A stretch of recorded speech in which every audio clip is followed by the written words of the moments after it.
देवशनि एकादशी महात्मा श्रवण करेंगे।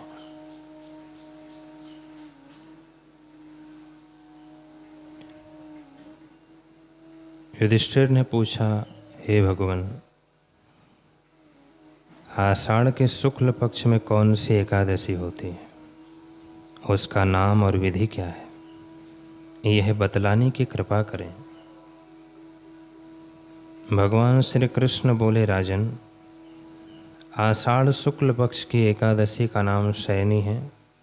मैं उसका वर्णन करता हूँ। वह महान पुण्यमयी स्वर्ग और मोक्ष प्रदान करने वाली, सब पापों को हरने वाली तथा उत्तम व्रत है। आषाढ़ शुक्ल पक्ष में शयनी एकादशी के दिन जिन्होंने कमल पुष्प से कमल लोचन भगवान विष्णु का पूजन तथा एकादशी का उत्तम व्रत किया है, उन्होंने तीनों लोकों और तीनों सनातन देवताओं का पूजन कर लिया।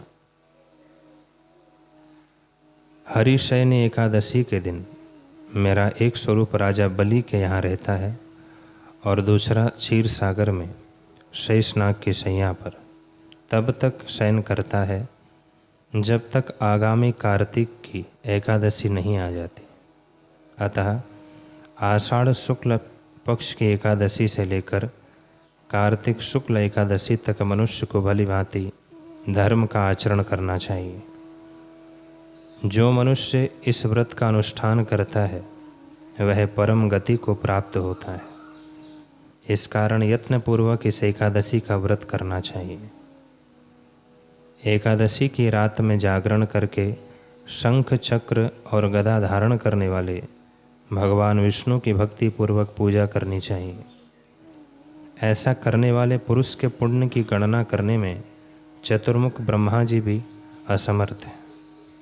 राजन, जो इस प्रकार भोग और मोक्ष प्रदान करने वाले सर्व पापहारी एकादशी के उत्तम व्रत का पालन करता है, वह जाति का चांडाल होने पर भी संसार में सदा मेरा प्रिय करने वाला है।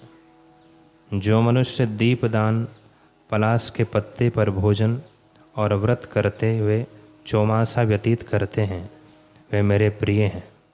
चौमासे में भगवान विष्णु सोए रहते हैं, इसलिए मनुष्य को भूमि पर शयन करना चाहिए।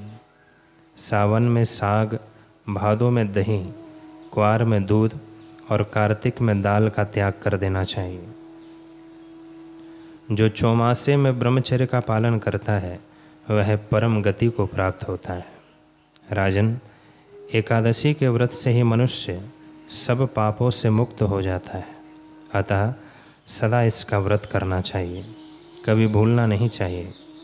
शयनी और बोधिनी के बीच में जो कृष्ण पक्ष की एकादशियाँ होती है, ग्रस्त के लिए वे ही व्रत करने योग्य हैं। अन्य मासों की कृष्ण पक्ष एकादशी ग्रस्त के रखने योग्य नहीं होती। शुक्ल पक्ष की सभी एकादशी करनी चाहिए।